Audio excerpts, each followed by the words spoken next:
to be up against some of the best singers in the country. Does she love you better than I can? Sing from here. Mum. You can do this, Violet. Sing from your heart. You wrote and directed Teen Spirit.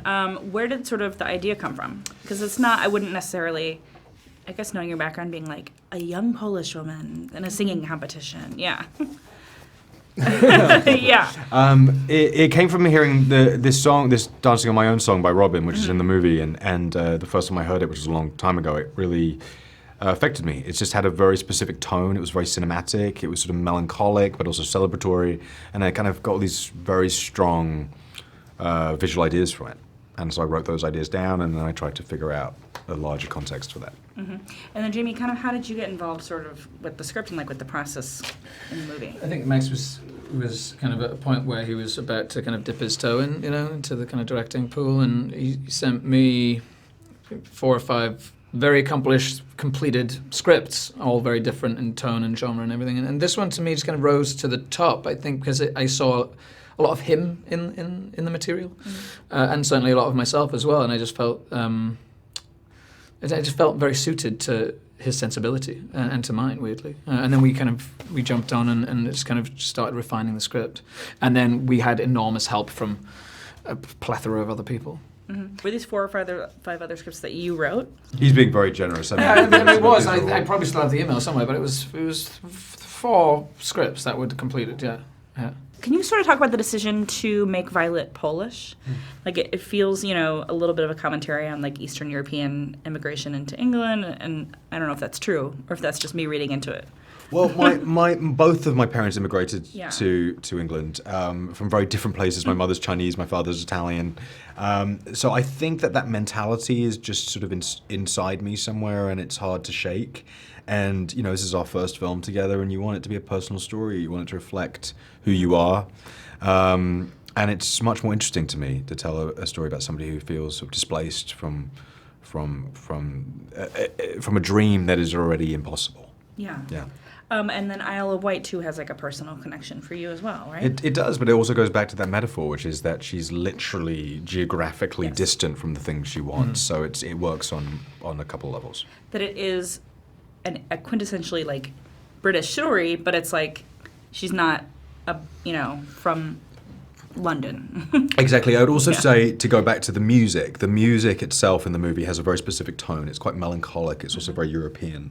And the film, it doesn't really feel British to me. It feels much more European. It doesn't feel like it's not the full Monty. It doesn't elicit the full Monty when I watch it. There's a vibe of kind of some British films that have like a quaintness to it, Yeah. and I don't feel that so much in this film at all. It doesn't feel quaint or colloquial. Yeah, I just associate more with Europe, I guess, in its tonality, yeah. Did you guys watch reality shows, obviously, to prep? And then did you have a favorite? We both love reality shows. I weirdly didn't look at it at all for this movie. I wasn't really interested in that. I was so much more interested in the stuff I wasn't allowed to see Yeah. on a reality show and like what happened behind the curtain of that. So there Totally.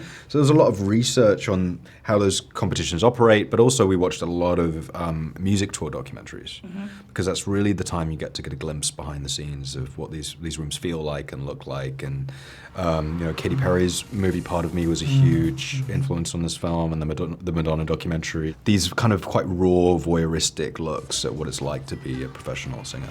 I think that's so interesting because I used to be in the music industry and my husband works in the music industry, and it's always, to me, then when I watch stuff like this, I always notice like the little stuff that's wrong. Do you know what I mean? And like I didn't notice that kind of stuff in this movie. Good. Where it's not just one person pushing like one road case back and forth. Like they're in the hallways, they just stay there, and like the turns of stage and stuff like that are right. So I'm glad that was interesting stuff to you, because that to me is like what's interesting sometimes about reality shows too, is like what's the machinations. Like we kept going to all these kind of locations, and a lot of the crew who would go on the kind of the tech recce's and stuff, they'd be like, this is just a big vacuous room. And he's like, that's exactly what it is. Most of these places are like that. They're kind of large, empty spaces, vacuous spaces that will be filled with all this intensity and then will be removed. And I think finding those locations were really fun. Independent of the movie, though, is there anyone you've like ever like super gotten on board wise like in a show that you've watched, like whether it's a competition show or it could be like a Top Chef. It could be came out, in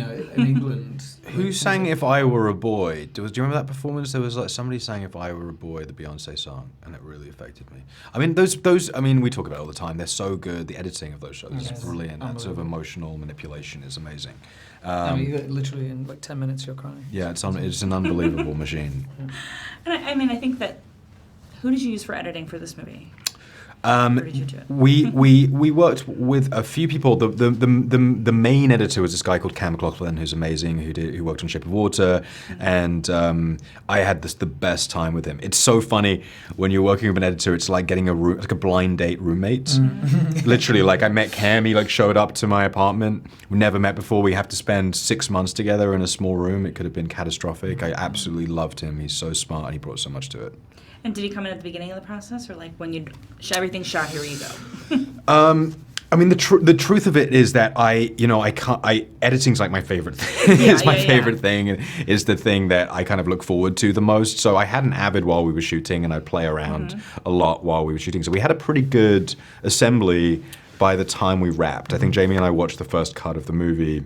Literally the day after. Maybe the day after. Yeah, it was pretty close. And it's funny, there's the final film and that version of the film are completely different and almost identical. Like, I think all the scenes are sort of in the same order and everything's all there. It was a lot of tiny nuanced refinement. It was like 12 frames here, 12 frames there. It's been a real kind of a conglomerate of perfectionists taking too long. Can you talk sort of about how the soundtrack, you mentioned Dancing on My Own, and so were there other songs that you brought to the script and other songs that sort of like Marius de Vries sort of brought in and worked with as well? Well, I mean, all of these guys were integral to the process. The songs were specified in the script. Okay. So almost all of them were from a long time ago, like 5-6 years ago. They were all in the script. The one song that we found very late in the process was "Don't Kill My Vibe," which is the last song that Elle performs in the movie. It's her big finals kind of competition song, and we'd been looking at ballads for a really long time. That felt like the obvious thing to do. At one point in the movie, Violet says I should have sung a ballad. That's the kind of thing you expect in a movie like this, and I think that's why we didn't do it. We wanted to do something that felt more true to who this character is, and that song is anthemic, but it's also extremely rebellious and angry and passionate and honest and all of the things that this person is. Can you sort of talk about a specific song and sort of why you chose? Sure. I chose "Tattooed Heart" by Ariana Grande because I love it. And it has nothing to do with anything. That's a good example. Did you have any song picks where you like? Yeah, I mean, this one. a lot of them came, like Marius, I think, was certainly instrumental in the Orbital track at the end of the movie. I would say that was his kind of 2 cents. Was that right? Or no? Well, that's the funniest thing.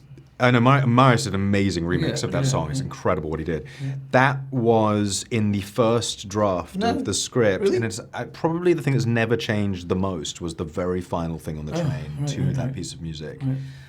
And when I got to see that, it's still the thing that moves me the most when I watch the film is the edit of that to that piece of music because it's just been living in my subconscious for too long. I didn't know that. Yeah. You know what? No, my sister used to listen to a lot of kind of like trance club music when I was a kid, and it used to really, really piss me off because I hated that music growing up. I thought I did, but I actually think I really liked it. Weirdly, because then there's an Alice DJ song in the film, the club scene, "Better Off Alone." That was Jamie's idea, which is I brilliant. kind of brought in not so late on, but that's very much something that I grew up with, and my sister grew up with, and. It felt very nostalgic to include it. The film is filled with very specific sort of British, inside baseball references that I think will probably only play to 300 people. Yeah. Why me? You're a caterpillar.